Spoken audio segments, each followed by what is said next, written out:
Man, I love this intro. It just gets you pumped up, man. Either we're 1 minute early or we're 4 minutes late. We don't care either way. This is the Unlimited Show with a twist, which we'll get into later on.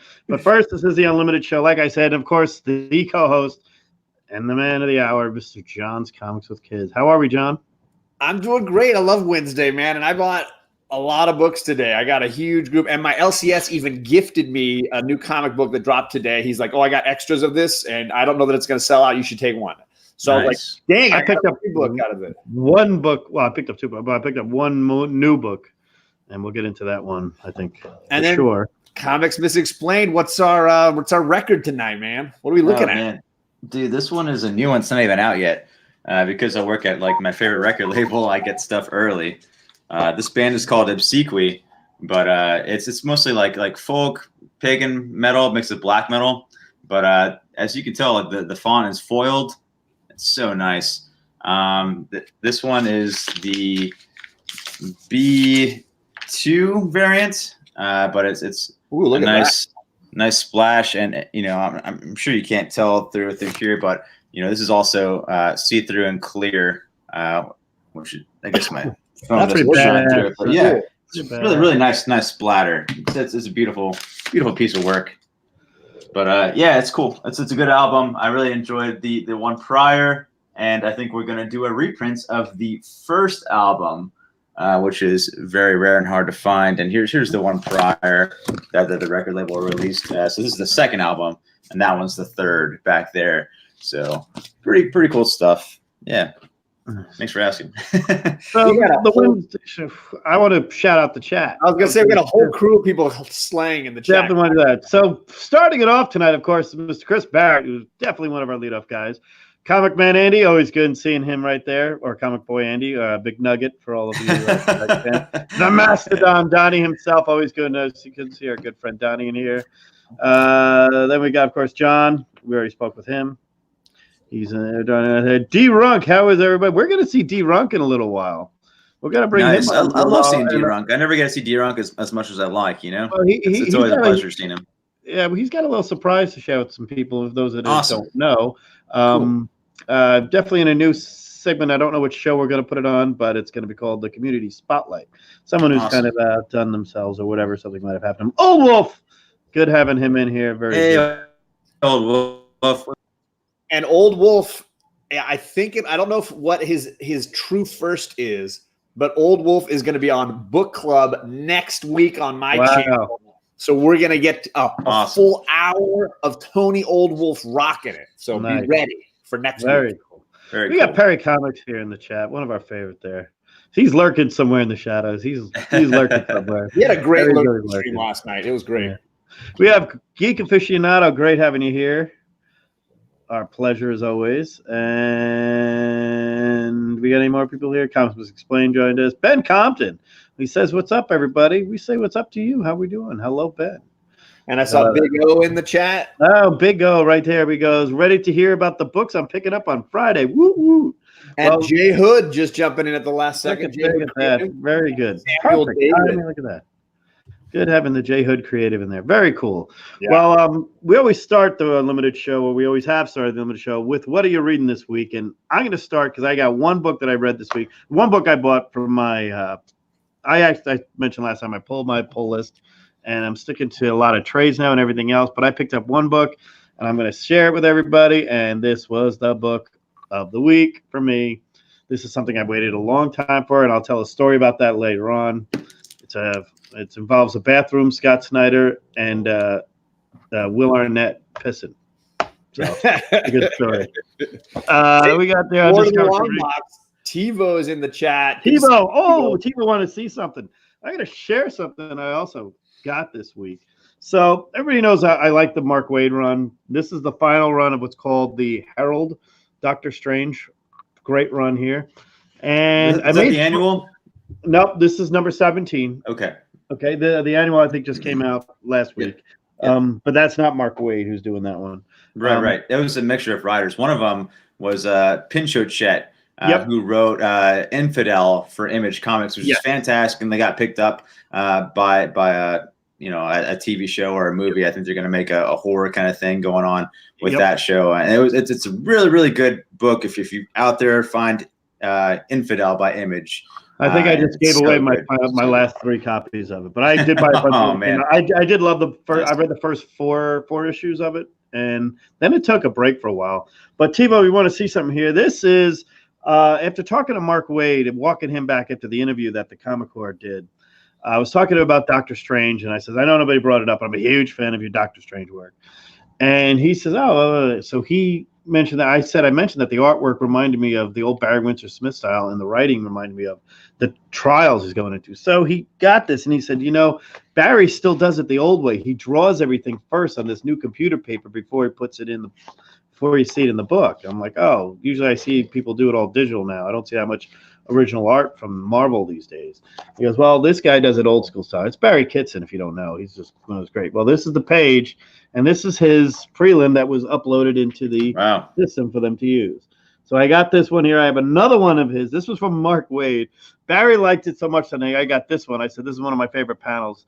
But then I found out that he asked me if I was what I think. I said, I thought his Defenders was great. I thought he should have done the whole Defenders series. And he goes, that's a good call. Sending me a copy of the issue before this, the one when Hulk gets blasted by Galactus with Silver Surfer. Actually, I have a picture of it here. Dang. So that's coming tomorrow. That's awesome. And they're overnighting this shit. I mean, that's great. Yeah. These guys are great. We got Bake the Snake and JP Budget collecting in the chat. Good to see you, gentlemen. Awesome. I'll show this piece here. I have to turn the screen resolution down according to the great legend. That's the trick. Great legend for all he does. He knows about He knows tricks. Yeah, he's been around. He calls them gimmicks, but that's what's coming. Now, if you can see there, that's Doctor Strange, Clea, Galactus blasting Hulk, Silver Surfer down there. Oh my! Galactus and Silver Surfer in their Herald face-off, and Galactus saying "See ya," and that's pretty much what happens. Awesome. This is also a new phone I just got, so I'm really learning how to use it. So yeah, I do want to give a shout out to TiVo, Lords of the Long Box. Today I was watching his video on Ryan Johnson. I watched that yesterday. Yeah, I was watching it this morning at work. Very, very good stuff. I love watching Lords of the Long Box videos. So please, of course, I'm sure you're probably all subscribed to him, but if not, please subscribe to Lords of the Long Box. They have the best news all the time. They have the finger on the pulse, you know what I mean? So absolutely. Great. Yeah, they did the video that Jason's talking about, they did a thing on Star Wars looking at what's going to be the future and what's happening and who's in and who's out and some of those big things. Right. And I'm a little bummed. I am a Ryan Johnson fan, and I'm not saying The Last Jedi is the greatest movie ever. I certainly think it's better than any of those prequel movies, and I can enjoy it fine. So I was a little bummed that Ryan wasn't getting I was so happy. I can't stand that guy.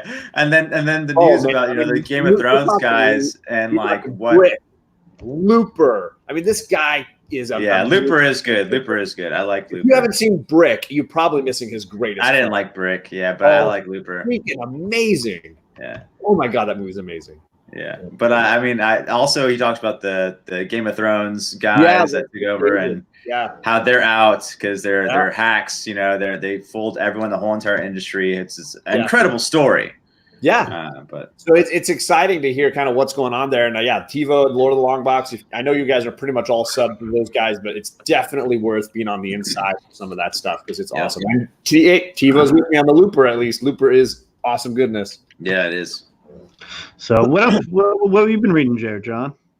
Yeah, so I guess Jason, you said you didn't have a chance to read a whole lot this week yet. I didn't.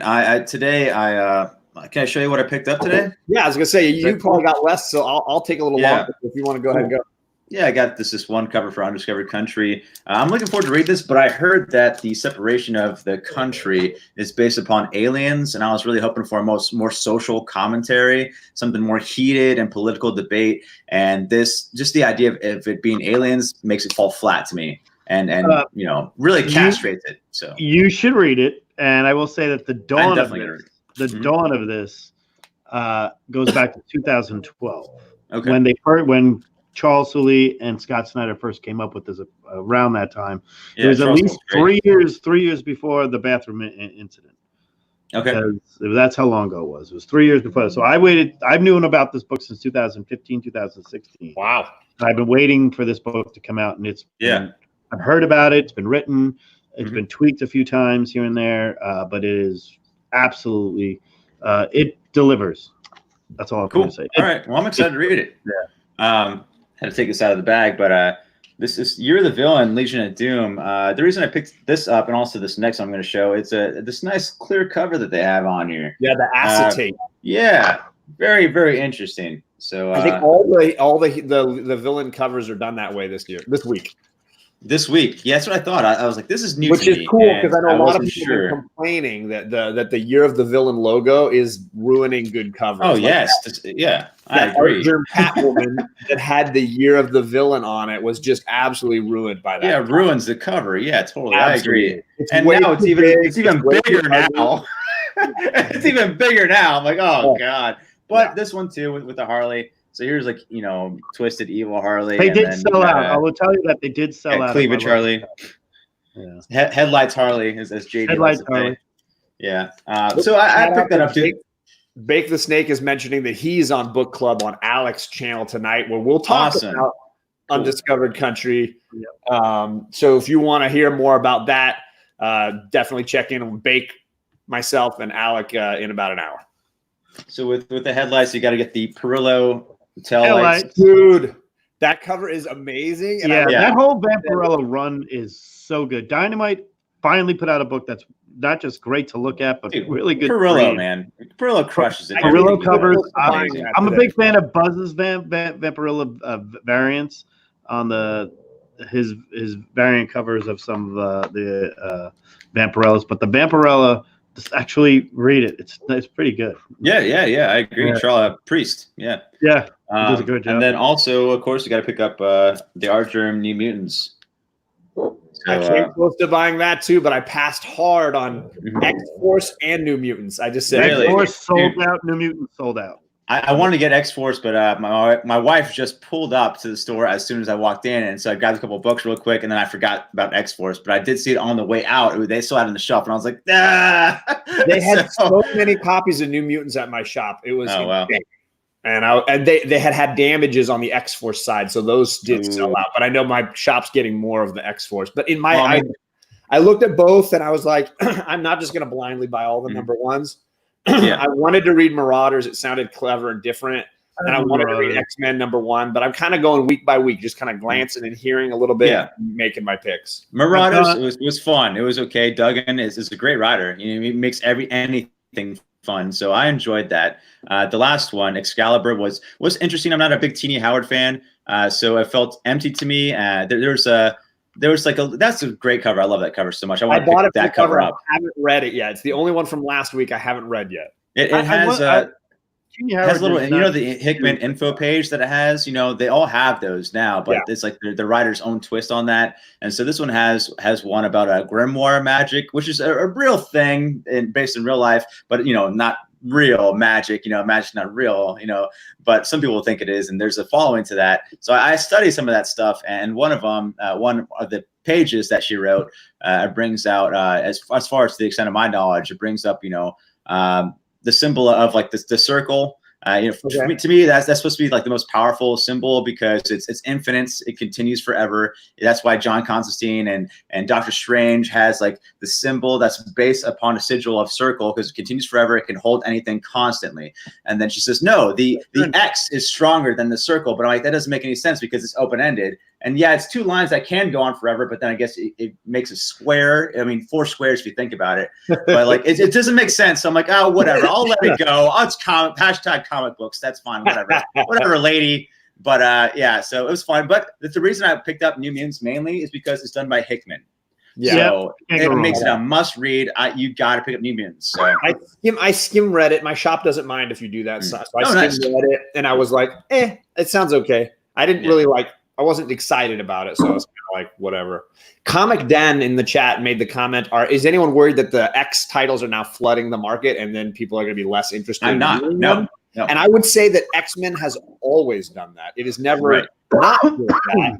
So in the same way that the Bat universe is always flooding the market at DC, I don't think it's ever. I don't think this is any different. I do think though that people are going to pick and choose, and you're going to have people that are like, I want to read this writer or I want to read this character, and they're not going to read all. Not many people are going to be bulk buying all of it. I have a theory based on all. I have a. Go ahead, Jason.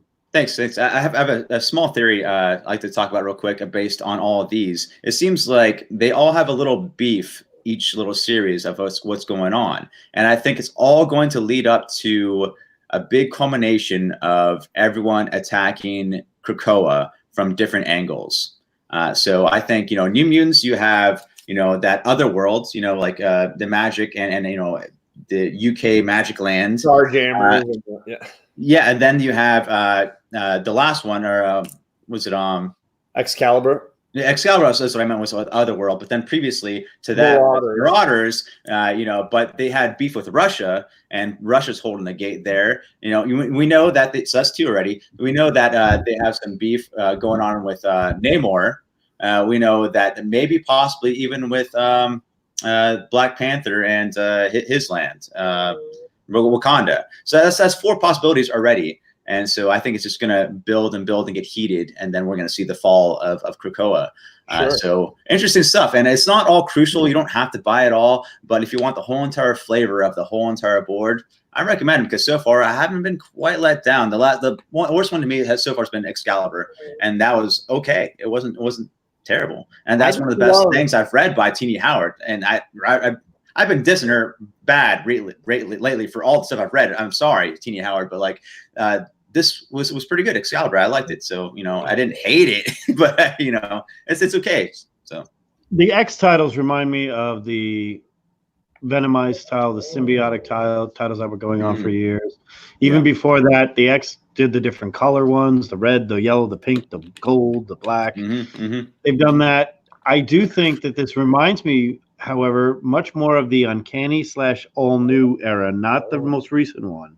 The one when we're talking Hickman doing his thing during the Avengers and everything else, the new Avengers. You had a lot all new, secret. You had Hickman doing his little parts into each one. That's something where, you have Secret Avengers, all new Avengers. Avengers did that. When Hickman did that, he's doing the exact same thing he did with X-Men. I don't know if X-Men are the ones that do it the most, but I think Hickman has that power and that clout. When he does do something like he did with Avengers, he started off with Avengers, took it to new Avengers, got all new Avengers, did Secret Avengers, bang, bang, bang, bang. Yeah. And he directed it where the title went for the next 15 years or 8 years after that. And Hickman, I trust. He just plays a big game. Genius on another level. There's something when you mess with the brand, like a Cates sometimes does, or a Liefeld, or somebody who really messes with the brand, changes something dramatic. Hickman can get away with subtle changes that he does and massive amounts of them. Instead of in one big one, i.e. Frank Castle is the new Ghost Rider. What? Donny Cates version, which is great, don't get me wrong, versus Hickman, who slowly changes things around and says, oh, maybe this is the good guy, maybe this is the bad guy. Changing the hero versus villain dynamic throughout every one of his novels. That's something where I think Hickman doesn't get enough credit for, making it captivating you and captivating for you to continue to purchase your next. With Cates, I feel like it's more fan service stuff. You know what I mean? He will throw in.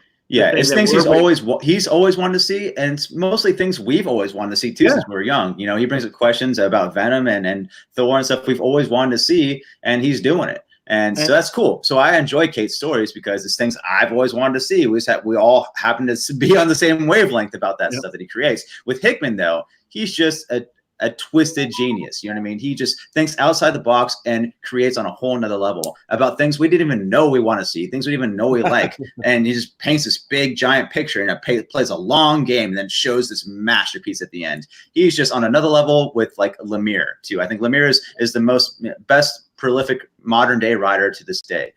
So those two are always on my radar, and I got to read anything they do. I've heard the comparison. By the way, Jason Aaron is mine. But I'm going to throw in Kirkman. But I'm going to throw in one thing about Hickman that I've heard compare him to is he's kind of what he's done to Marvel what Wolfman did to DC when he got to DC. Interesting. If you think about the Teen Titan revolution, and then it led to Crisis. Right. That's Marv Wolfman. It's Perez art. I get it. Yeah. Right. But that's Wolfman, and Wolfman did a lot of things with Marvel for a long time. He did a lot of the Nova run. His name got is all your over Dracula, everything from the whole Bronze everywhere. Age. But when you get to the Copper Age, which I'm not going to get into that show, but great job last night. 2 nights ago, Modern Men Mondays was a great show. But yeah, the Copper Age, when you get into there, Wolfman was at DC primarily, and he was doing the biggest things that have still been at DC since. So I think Hickman is a modern day version of Wolfman, where he gets the titles and the free reign to go do it. And that's something where I'm that's the appreciative of the editor. I don't see DC doing that today with their cast of characters that they have writing. Right. And I'm just throwing out there that it's so weird. An editor's problem. DC is going down the hole fast, in my opinion. And I'm a DC guy. Like Lemire is a DC guy as well. He's like, I love DC so much. I'm a DC guy, and I agree. Like I love these characters. I love like Batman and stuff. So I found a huge love for Batman this year out of nowhere. I don't know why. And I will say my read of the week this week is a DC book. So there you go. Yeah. But I'm not a huge DC guy, but when I like something with DC, I really, really like it. Right. Their editing has gone down. They're going downhill fast. And now apparently they're going to make an actual, they're going to make an official timeline. How dumb is that with this group that's heading them right now? I do not trust the Dan DiDio, Scott Lobdell, Tom King group that's ruling them right now. And it is like, what are you doing? So then next we get the 5G coming on. Once Batman 100 reaches 100, after Tom King, we got Tinian taking over, which is awesome, to issue 100. After that, 5G starts. So we're going to see like whole new twist. We're going to see Jonathan Kent, Superman, taking over. We're going to see what's his name for Batman. His tech guy. What's his tech guy? Batwing. Batwing. Lucius Fox. The son, whatever. Batwing. Oh, he's gonna be the new Batman. So it's just gonna be the first black man. Well, so that's going to be huge. That's going to sell out like crazy. So there's your specular right now. Is like pick that up, issue 1 at least. So that's just going to be gigantic. But these are all like short game money makers. Like this is not longevity, So I mean, and I don't know how long it's going to last. I guess until people stop buying it. So maybe it's going to last like 6 months because that's only 6 issues. You know what I mean? So I don't know. I have no idea. But I mean, this whole entire 5G thing, I'm not digging it. If it was by a different head of people in charge of doing this, I might be more interested. But with this crew, New 52 crew, not trusting you. So that kind of sucks. Yeah. But that's DC. Marvel still has great stuff going for them. They're back. For a while I was doubting them, and then now they're back, baby. Marvel is really, really crushing it now. What would you? I just want to see what they. Oh yeah, John, you go. Well, obviously, this was a week of books that Perry Comics and I always joke about as far as what I like to read and what he likes to read. I will say, if you want a big game changer issue, this new issue of Die is. It's really heady. The reading is intense.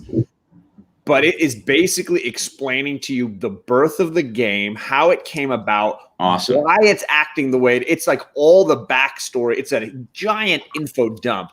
And I love this kind of Day of the Dead cover they got going. That's awesome. Cool. It is. God, I wish my LCS had that, dude. That's so I got both covered. Oh man, that's great. I saw that cover. Yeah. The Day of the Dead cover is probably my favorite. There's a skeleton down here behind her head. Nice. That's beautiful. Wicked cool.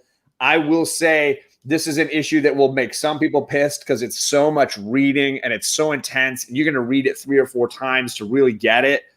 But this is a game changer. Like it's going to be like before this issue and then after this issue. So it's a big one, even if you don't like it. Awesome. Then, of course, I'm reading Daredevil still. Yes. I want to finish this storyline right now before I decide if I'm going to continue on. I think that's an official arc. Yes. They're calling it there's a specific title they're going to call it. Yeah. And then part it 8, ends, I think, right? Part 8 or 9. I love that cover. My LCS had one copy left, and I was like on the border of buying it, but I didn't buy any of the other issues prior, so I didn't feel justified in buying it, even though I love that cover so much. And last issue, Kingpin flipped out, murdered that dude hardcore in the bathroom of he was a guest in this house and murdered this guy. So there he is, all bloody on the cover. So I can't wait to read that to see how. And I will say, my only worry after that issue was are they just going to kind of skip over this and kind of just make it like he cleans it up and walks off? No, They go through every layer of how they clean up that mess. Awesome. It's epic. At the same time, Daredevil, he's rebuilding himself and how his powers work, and he's being sort of trained by Elektra. It's a cool sequence. I will say this is the best issue of the last 4, I would say. Wow, man, I should have picked that up. Jeez. I was a little bit on the fence about keeping going. This has kind of convinced me to go for a little further. So I enjoyed that one. And then what Perry's other least favorite, although he's buying it now, so in his face, Old Man Quill. I'm going to bring our guest on while we're waiting here. D-Runk, you're on the air, by the way. D-Runk. Hey, what's up, dude? How's it going? Good to see you, brother. See, these guys leave me out of the loop. I had no idea you're going to be here, man. That's awesome. Oh, yes, well, so good to see you.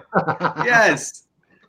John, there's only one more issue of that left? This is 11. One more of the old This issue. So Quill has been trying to get the ultimate nullifier. He's been trying to find it. He's just realized in the previous issue, in issue 10, I have to go back in time and get the nullifier because it's been missing for 50 years. So he goes through this portal back in time to try to get it, but he witnesses the destruction of Baxter Tower. He witnesses the villains winning, and then he realizes that he's going to be stuck there. The portal closes down, and he is stuck in the past. That was last issue. This issue, how does Quill get back to his proper timeline, and what happens when he gets there? Doom makes a big appearance. What's his name? Guardian makes a huge appearance. I think Guardian died last issue. He didn't. No. He's still there. Weak. All right. No. This is the one, brother. This is the one. I loved it. I thought it was great. Real kick in the pants. What'd you think of the last issue of Old Man Logan? We didn't talk about that. Dead Man Logan. I dug it. I know it was slow. Slow, but I felt like they gave him the exodus that he needed. Yeah. The action was basically the very, very beginning, just finishing off what was started in the issue before that. Yeah. The Lady Thor stuff, the fight, I dug it all. The way they finished off Mr. Sinister, great. I dug it all. I like how Sabretooth just got burst into pieces. That was so fun. Good. So good. And then, of course, it just slowed way down because the rest of it was just it's hard to say goodbye. Gone too soon. Given him his moment. I thought that was well. Gosh, I wish it had more of an emotional impact, though. To me, it felt like a little flat. So that I was a little saddened by that, and it felt like a little rush for some reason. When you had a whole entire 12 issues to prepare and build up to that moment, it should have felt sad and more impactful, and it just felt flat to me. But I really enjoyed the series overall. Yeah, I really enjoyed the series overall. I think I read it, and I was reading it like an old Western movie where I was I was taking huge pauses to look at each picture where there was nothing, no words. Instead of just reading it like, I'm just reading the words, I was really taking it in like a panoramic Western where I'm looking at the horizon for several seconds before going to the next panel. It is a Western, you're right. It was more impactful that way. And I felt like the final moments did have emotional weight because I slowed down while reading it.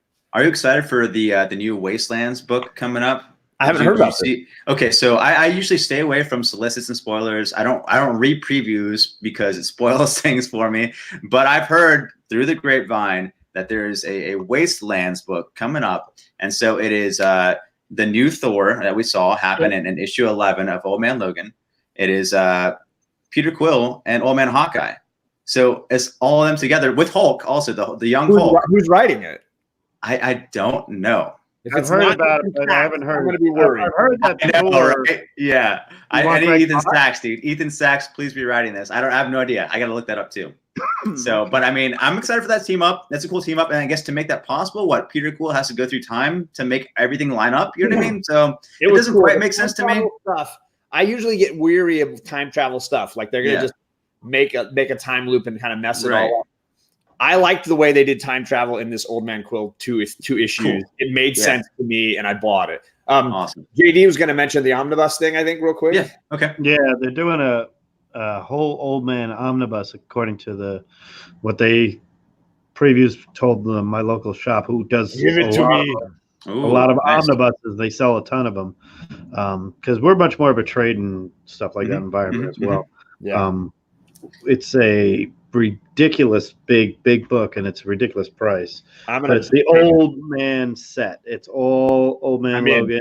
I'm in. Old Man Quill, Old Man Lord. Is it like the Remender stuff and Lemire stuff, or is it like just a new run? No, because apparently it tells the whole arc. It tells the Old Man. The Old Man Logan Bible. It's that's awesome.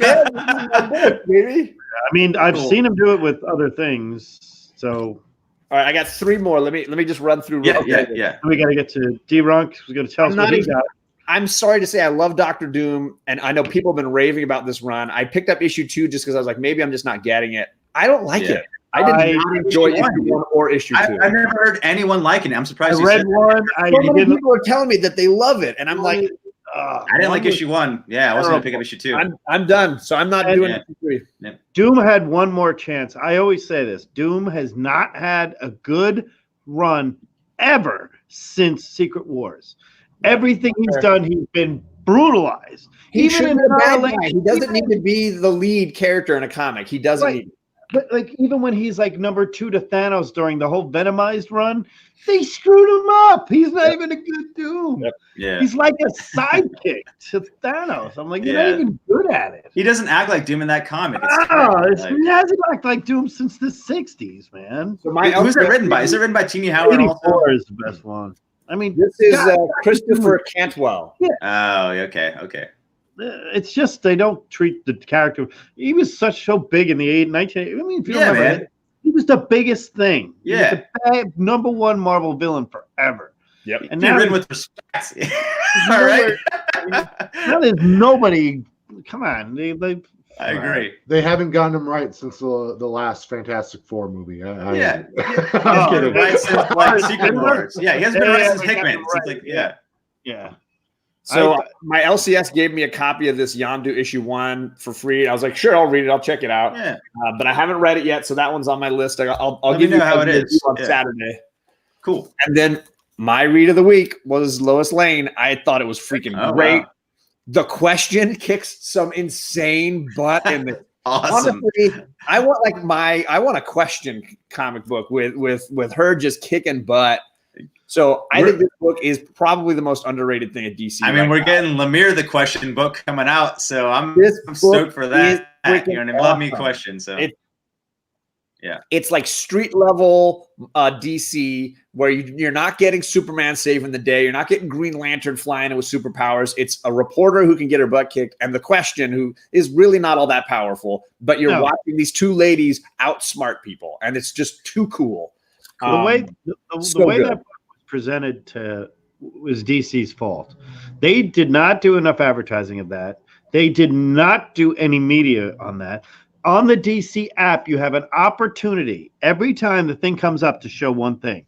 If I have to see the same trailer for the same Teen Titans, every time when I put down, what are you into? I said comic books and this stuff. And it never works. They didn't advertise it. It is a good series. I don't know real Dr. Venkman, but you are absolutely wrong. This Lois Lane has Orange Man is bad. I'll agree with that. It's just not. It's just not true. This book is great. And me getting to watch the question kick butt, and she's done it in like 3 of these first 5 issues. That's all I want. I'm fine just having that every week. Yeah, I love the question, either iteration of the question. I'm really excited for Jeff Lemire's question book coming out. I'm so pumped for that. And also speaking of Jeff Lemire, coming sometime soon, very soon. And recently was his Joker book, which was my pick of the week last week. Insane. Did you read issue 1?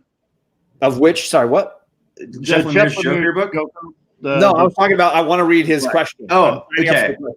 Okay, You got to read the Joker book. It is amazing. That is my pick of the week of last week. It is incredible, hands down, insanity. It's the most terrifying thing I've read in a while. It's so good, way better than the Joe Hill Black Label. I went through the Black Labels. Hey, on the Black Label, what was that sort of sorcery one that it looked like that I was really interested? That one. There you go. Was that any good? That was awesome. I heard that was great. I heard that was good. What I did last week is I went through all those Black Labels, and I'm like, I'm so fed up with Joker, Harley, Batman, Black Labels. I just said, I'm not giving you my money. I'm not going to get that one. Get the Joker one.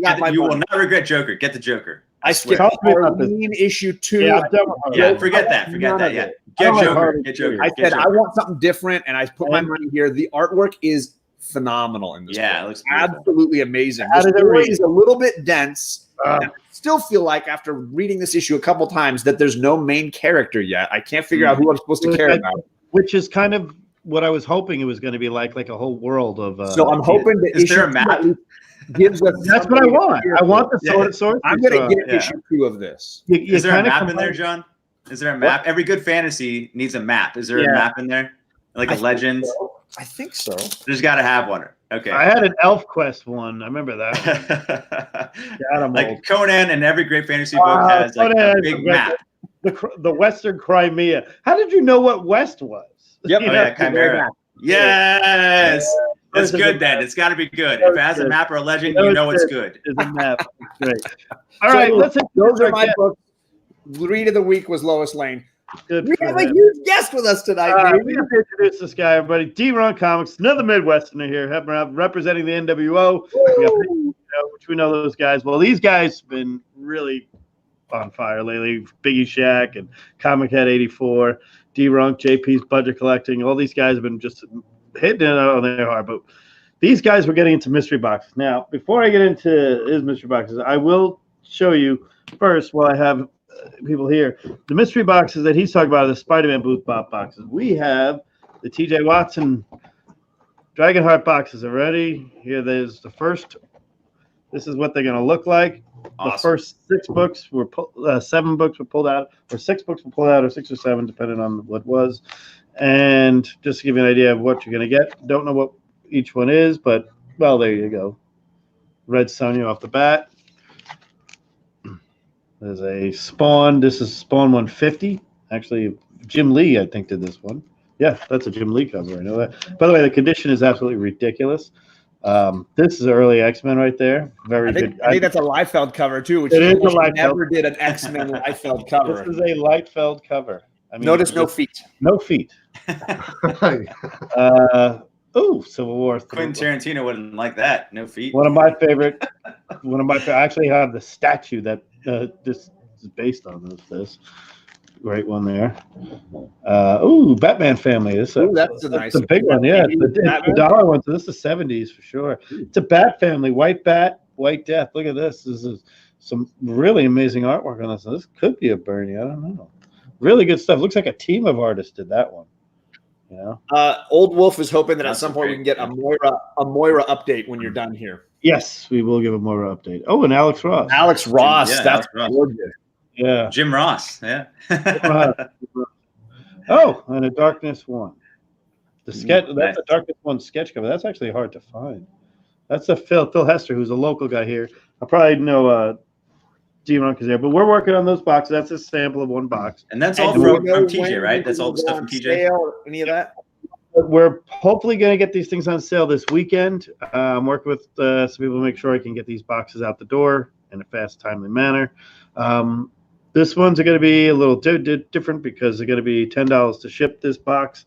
So it'll be $39.99 for the box. Of that, $10 for the shipping, because that's what they said it would cost each box with that many books in it. Yeah. So $10 for the shipping from here in the U.S. It's pretty easy from the Midwest. And the rest of it going to Paul's family. Paul was very appreciative of that. Moira is home. Paul has been fully trained now. He has to, for a long time now coming, they have to have her on an IV, which is directly into her heart. And Paul has to do all that stuff himself, replace the bags and the IVs. He's got to do it there. She's pretty much having to deal with this and try to figure out what's going on. They're just making sure that nothing, bacteria or anything has grown on there. So one of the best things we can hope for right now is that there is no growth, that the tumor or the cancerous, or because there's an oncologist there, so there's always a fear that there's something that might metastasize in a way. And we're just hoping nothing like that's going on. She's been feeling okay. She's a little tired now. I think it's finally got to her. I mean, she's been great, but you can see it's just poor. She just turned 8. Last week was her birthday. This type of this type of like blood infection might be the first case of it ever happening in the heart, is what I heard last time. And so it's a very rare thing that's happening, and it's a very tragic thing. And so I'm so glad that TJ and the whole entire comic book community is coming together to help her out. Yeah, this has been a great outpouring here, and they found a doctor who worked on it once, and it's mostly found in the abdomen area. It's never been in somebody this young and in the heart. So it's very concerning where they want to know. They don't know what the effects are yet. She's the first one that they've ever found to have this. So that's from Moira right there. Yes, and these boxes are they're going to be $39.99. $39.99. Shipped. And you're going to be able to hopefully buy them this weekend. There's 6 or 7 books in every box. Yeah. And that money, we're covering our shipping costs, but then it's all going to Midwest Comic Family. And this could be a pedigree in its own right, the Slab Dragon pedigree or the Dragonheart pedigree. Yeah, you're right. Yeah, there should be a TJ Watson pedigree. You're right. These are, what I mean quality is, there's nothing here that this is, if you're those 9/8ers, like those Boyette 7s and 9/8ers, I have a lot of 9/8s. I have a lot of raw books. These books are, you can look at these and say, well, I'm not worried. And these are just amazing books. And I'm just going to share, just because we haven't had enough headlights in this show. So we just want to show one more right there. So, and there's a lot of books, just to let you know, give you an idea what you're talking about. A lot of Michael Turner, a lot of just a combination, Marvel, DC, Indie. You got so much stuff going on. You have some bronze, some silver, some modern copper, cinematic age, modern variant, alternate millennial, safe space box. JD, have you decided how many different boxes and types you're going to have and price ranges you're going to have? Because there's something for everybody, right? There's something for everybody. Right. There's a $39 box, which is everything else. There's another bin coming from, these are for the Slab Dragon. That's a separate box altogether. Then we're working on another Moira box from Chad called the bin box, or the blue bin. But the TJ boxes, there's going to be, $39.99 of that. The $30 is going right to the house, and then $9.99. Right. And these TJ boxes, the TJ ones are like the top end ones, right? These are like the top shelf. Yeah. Right. And there are some books in here that people have looked at for me, and they said, well, if that gets graded in 9.8, they start at 100. So, and some of these are just ridiculously. I mean, you can see this. Some of these books are just perfect in every right. And I'm looking at 6 Chris, of them. I've had to go through over close to 250, 300 plus books at least. And it's a lot.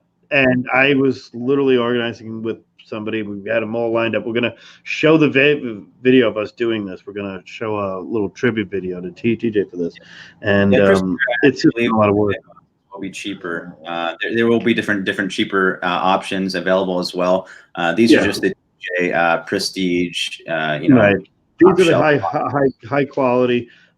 This is for those of you wanting the highest grade possible, some great books, and that's the best way to put it. Is these are, I can't explain it. If you collect a comic book and then you see a book that goes off the shelf, that book is worse than what right. Yeah. TJ has the best stuff. Whatever you bought today is nothing like this. Don't even think about basically it. TJ waits by the press and no, oh, this one's good. I honestly think he has he's got a very good eye for this, for the quality of books. He knows what they're gonna grade, what a press will do, and he says, it goes, I look for the best of the best for this. And I said, wow. My time is getting a little limited. I want to make sure George gets a chance to talk a little bit about his amazing experience recently before I have to get out of here. Yeah. All right. Cool. Are we ready, D-Runk? Yeah. No. So tell us about, first of all, D-Runk, we're going to have a moment here. Something happened. Speaking of mystery boxes, a lot of guys that we've been talking about in the community have been the spider booth boxes. And we've seen a lot of these things, a lot of boxes here and there, but we've had a few people that have, done some things. And some people, well, D-Runk, take it from there. How's your week been? Oh, it's been great. So really, it's been kind of a fun or a funny journey, really. I've got a lot of these mystery boxes, and I've been let down by a lot of them, and so basically their whole shtick is they're going to send you buy the $30 mystery box, they're going to give you at least $5 fair market value in each box, and then you have a chance to win a grand prize. And I bought I made some poor choices on buying them in the past, and yesterday I got their grand prize, which it was awesome. That. Wow, that's crazy. That's awesome. Yeah, congrats, man. No, dude, it easily became the best book in my collection. Yeah, that's insane. Probably easily one of the best book in many collections. Yeah, that's ridiculous. That's awesome. I would say that's one of those that, and it's such a. I love how it happens to the guys in this community, and I love how we got to see it live. And if you ever get a chance to see just the actual reaction, because he didn't know what it was. He did know it was a grand prize. He did know what it was a grand prize. That's so good. The thing that D-Ron said specifically was, he heard this was the best one ever. And if you don't know, JB won a Hulk 181 as well, but his was a 5.5, if I'm not mistaken. Yeah, it was around that range, and White Whale got one. I think Jeffrey Comic-Con, right? Jeffrey Comic-Con has one. Not a Hulk 181. Oh, okay. Those three guys in our comic community have all won a Hulk 181 slab from the Spider-Man booth. That's like one of those books where like a little community. That's like one of those books where I was like, I'll never own that. Like, it's so ridiculous. Like, that's crazy, dude. Yeah. Like, I don't think I'd ever own that book, because that's like out of my reach. That's so insane. Oh, and that is exactly where it was for me, out of my reach. And and I, being really honest, I always was suspicious about who got the grand prizes. Like, was it targeted towards people that could further the agenda? Yeah, like influencers or whatever. Yeah. But I can tell you that like the email account that I used on their website to buy this book is not attached to my YouTube channel at all. Was it lordsofthelawngbacks@gmail.com? Yeah, dude, that would be so freaking smart. No, it doesn't even have my name in it, and I just I have a Gmail account only for paying bills and buying things, and I bought 5 of the boxes. So, Gmail here in a second, bro. But yeah, no, I bought 5 of the boxes, so they're $30 a piece, and if you buy more than one, it's free shipping. So I paid $150, and I got a $2,800 book. Wow, so incredible, man! Congrats, dude. That's so cool. That's amazing. No, I get the little notification on whenever UPS is shipping something to me, and it said that the weight of the box was 14 pounds, and I was like, that seemed a little off. So I immediately, I'm such a nerd, I Google how much does a comic book weigh. 1.8 ounces is the average comic book weight. This weighs a little bit more because of she's top heavy. Well, yeah, top. Heavy headlights. Yeah, the cover's heavy. Yeah, but and then I'm like doing the math, and I'm like this shouldn't even weigh 10 pounds. And yeah, I get in my car and I opened up the box, and I didn't even look to see what it was, but I reached into the box. There was one Spider-Man booth box and the slab, and I was like, oh well, there we go. I know I got the grand prize. I immediately I called up Comic Head 84. Yeah, and he was live on the air with Discovery Bay, and he like put himself on mute. Yeah, it was fun. Like rewatching that, their video, awesome, because you could see him just like cheesing it, like sick. Yeah. You want to know what really was going on? It was a weird day yesterday on the YouTube in the little community thing. You had Discovery Bay and Comic Head 84 on, followed by D Runk was on, and then D Runk led right into Golden Guys. Yep. Which led right into Stranger Things. So I'm sitting here in front of this YouTube thing the whole time, and I don't think at one time on one show somebody, if Hulk 181 was mentioned, I said, "Did you hear what D Runk did?" And it was never, and everything we go do, I was like, "Yeah, I love it. I love that." So we were so excited. Actually, when we started Golden Guys, DS Comics and I were sitting there. We're like, "Hang on, I want to make sure that." I want to see the reaction of some people who just came into the chat. That's the Comic Head 84 there. So. Before I bounce, we never really got. You have an announcement. Yeah, I want to discuss the twist for those watching the core channel this week and kind of being aware of what's going on with some of our rotations now. You see that Mondays has become the Modern Men show. Comic Man Andy, Seawood, and Discovery Bay were there on Monday night rocking it. They did a great job. They're going to talk hot modern books. They're going to talk a little bit of spec. They're going to be talking about great reads from the modern era and discussing what qualifies as modern era in general. It was a great show. They nailed it. But there's some shuffling going of our amazing cast of characters here on the Comic Core. And I'm wearing this shirt for this guy tonight. He is definitely, and I'm going to be bummed not to have him every single week anymore, but he is gone too soon from our Comic Core Unlimited show. JD, you have so many shows. There have been nights on the Comic Core where you've been on every single night. Yep. You've got Stranger Things, you've got Golden Guys, and you're on the OG Friday night show almost every week. Yep. We couldn't possibly keep you here forever, and we appreciate all that you've done for us and how you've run this.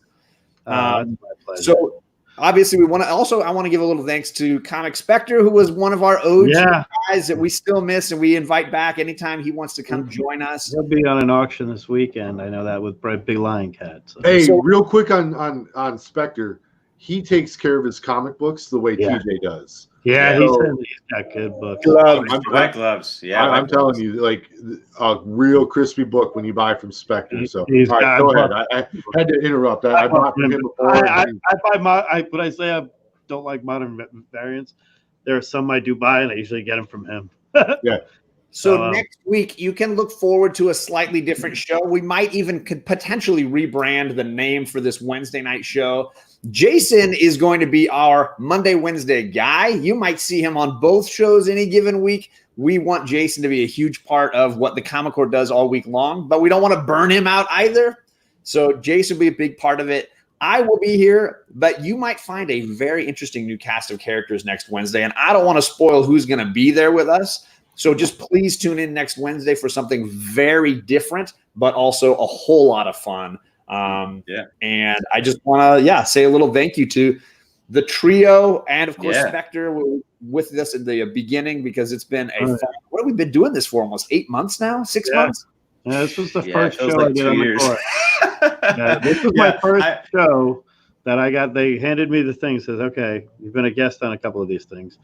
Yeah, I appreciate the open invite on both Mondays and Wednesdays. I mean, I've been so busy at my jobs. I'm just exhausted. Like today, I forgot it was even happening today, and I was about to go to bed, and then I realized it was like, I think I was going to get up and start getting ready for work, and then I realized it was like 9 p.m. Like, what day is it? Oh, I'm about to go live right now. So I appreciate it because maybe I'll be there on Mondays, maybe I'll be there on Wednesdays, maybe not at all. So, I'll see what's going to happen. These two new shows, Monday and Wednesday, there's a huge crew of folks here at the Comic Core that we'll be drawing from. Lots of fun new segments involving, hot books that we're looking to collect, how we collect certain things, modern books versus classic books, story discussions. You're going to get a lot of everything.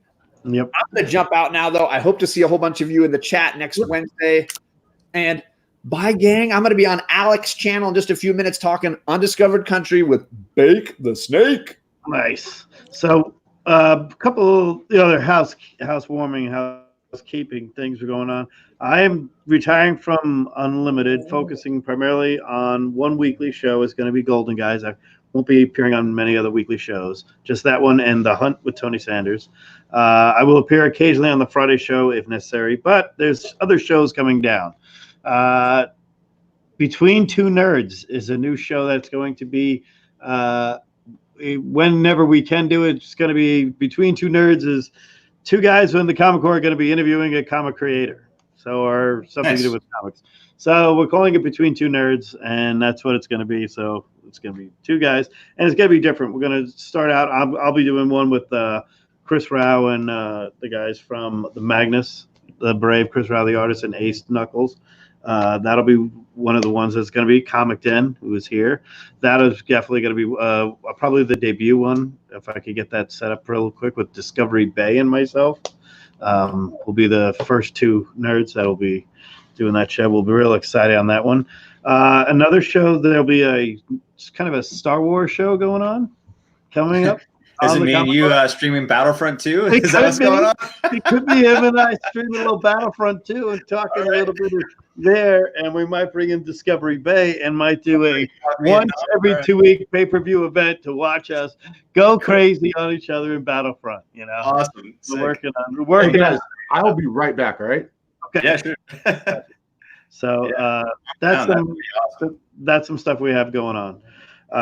The core is definitely expanding into there will be new daytime shows, thanks to we have a new daytime. There's a lot of stuff that actually goes behind the scenes to do with it every week. We have a daytime producer now who's going to take care of the reins during the daytime.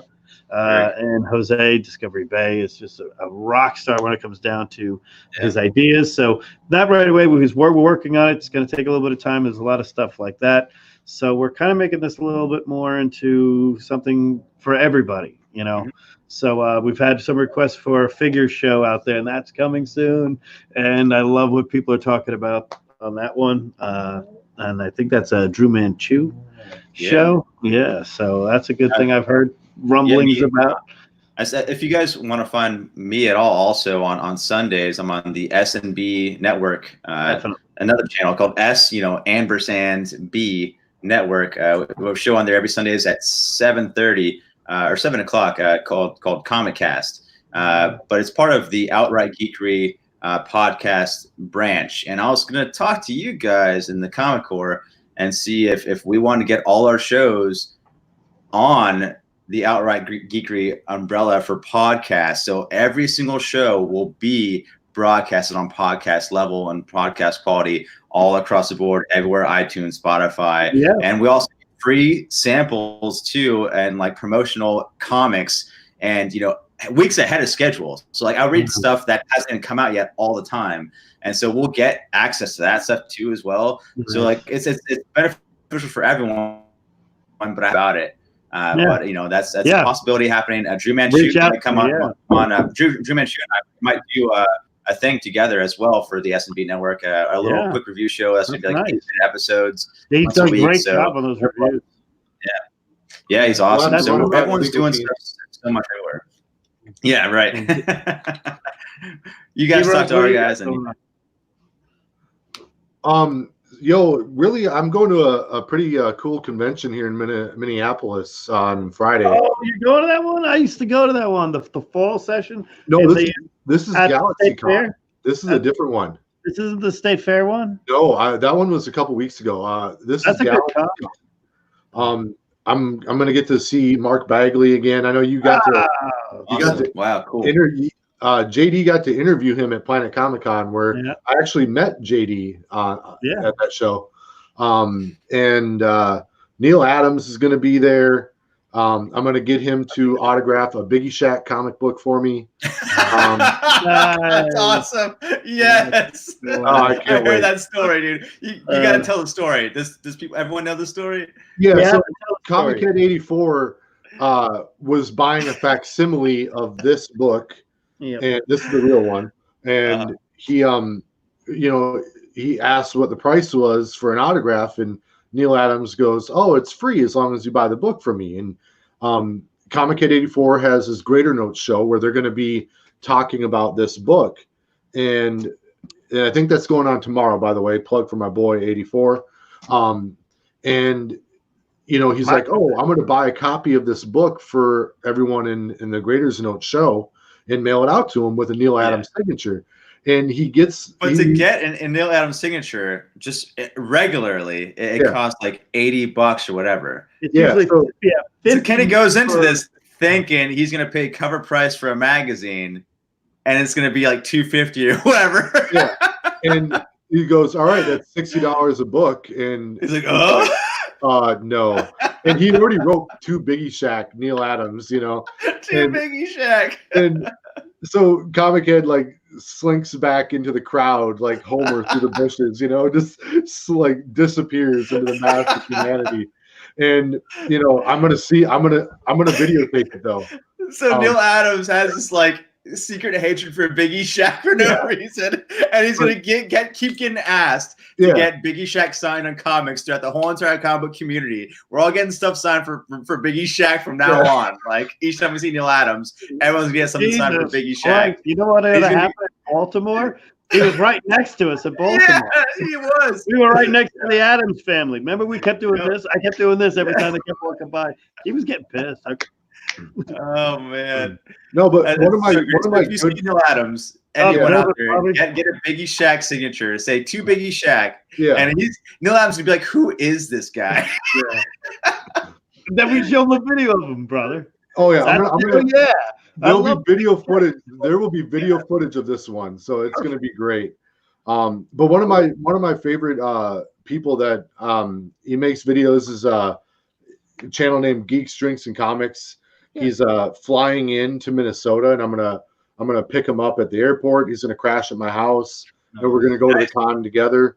And we're real good friends. We talk a lot off air too, and so that's gonna be a lot of fun. And is that a new con, Galaxy Con? Yes, and it may not be new, but I know that it's the biggest convention I've ever seen come to Minnesota. It's a traveling con then. Yeah, and it's got where is it? Where it's in the Minneapolis Convention Center. Oh, it is right. Yeah. Okay, that's not bad at all. No, it's like I'm like 20 minutes away from it. So yeah. And then Greg Capullo and Scott Snyder are doing like a meet and greet where they're gonna sign 5 books. So I'm gonna crack open my 9/8 slab and try and get a remark on it. Oh, you're crazy! You're crazy! Make a 9/6, bro. You make a 9/6. I can't ever crack open a 9/8. I never could in my life. I got 2. So all right.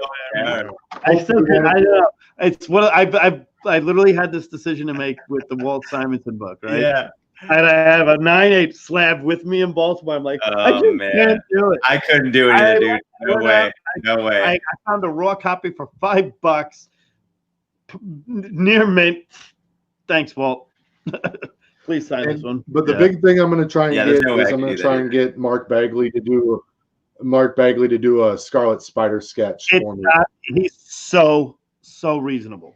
Yeah, and he's so reasonable to do it, and he's such a good dude. And Scarlet Spider is my favorite like comic book character. Really, I love that character, and so I'm going to get him to sign that. And his inker is there as well from God, I forget his name, but it's Randy Emerlin is there as well. Oh, so, right, Randy Emerlin. Yeah, he does. He lives around because I'm only 6 hours away from you. Yeah, I know that sounds a lot for you East Coasters. It's not for the Midwest. Yeah, no. 6 hours, like, oh, you're only 6 hours? Yeah. People in New York are like, man, 6 hours. I gotta take a flight. Yeah, here we can't. Well, when I went to Planet Comic Con, that was a 6 hour drive, and we that's how we got there. We drove. So I go to Minnesota to that con, the one that was just 2 weeks ago, but I was in Baltimore. But I used to go to that con a lot. Yeah, I didn't get to go to it this year, and I'm kind of mad that I didn't because I heard it was really quiet. So and that such a good deal place. Yeah. I mean, I walked away with such good books at that con. Yeah, and that fall con in Minneapolis, there's no celebrities there. It's pretty much vendors, and you're just buying books. I like that. So much fun. I'm into that shit. Yeah. So I am not known to give a rat's ass. I was one celebrity I wanted to meet was Clark Gregg, the guy from Agents of S.H.I.E.L.D. Yeah. Just because there's a book they did with him, and they drew him, and I just had to say, did you ever see what you're supposed to look like in comic? And he's like, oh, the original Cheese, and he knew exactly what he was. He goes, look how they drew me, and it was so funny because I see one guy a year with this book. It's great. He's That's like, awesome. he goes, I have 2 copies. I'm like, all right, because I brought an extra one for him. I said, now you have 3. So, yeah. He's like, that's cool. He's like, they're never going to be worth anything, but it's just cool. You know, that's why awesome. one celebrity and everything else, every other con that it's packed with celebrities. That's what drives me nuts about Planet is that day that the celebrities are all there Saturday. I just try to go in, scope out, and get out, and then go party, and then do real hungover and make deals. Yeah, no. You get drunk at Planet Comic Con. You could drink all day, all night there. That's awesome. There's beer like every 20 feet. It's nothing like Baltimore. But like there's literally breweries that are brewing beer. That's amazing. That sounds like more my speed. Camper. Yeah. Space Camper came from Planet Comic Con.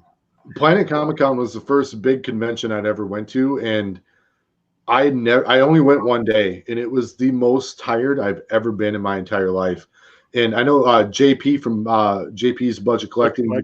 Yeah, he did all 3 days. I'm sure you did all 3 days, right? Oh yeah, I've done Planet like I don't know since inception. You know, so and I've been doing it for them since the beginning. I lived out here 10 years at least. Yeah. If you couldn't have made me go to the next day. Like I was so tired. I was just. You went Saturday. Yeah. Saturday's ridiculous. Yeah. That's the thing. Saturday's ridiculous. Cosplay day, celebrity day. It's really impossible to move around. It's like C2E2 Saturday in a smaller environment because it's just a lot of people in downtown Kansas City in the what's it? Not the McCormick Center. It's the Kaufman. Dude, I just dropped a slap. No, slap. Not it. You didn't drop that one. Yeah. I was going to say, it's about time we got to sign off, but you definitely got to show off. Let's just show off that to close it out. We'll show off that 181. Yeah. Congratulations. Which supersize that. Did we want? Oh, he's got this. He's got 181. Yes. Look at him. Yes. All right, everybody. Once again, we want to thank everybody for showing up here. This has been. Congrats to you, Runk, dude. That's so awesome, man. Appreciate it, Jason.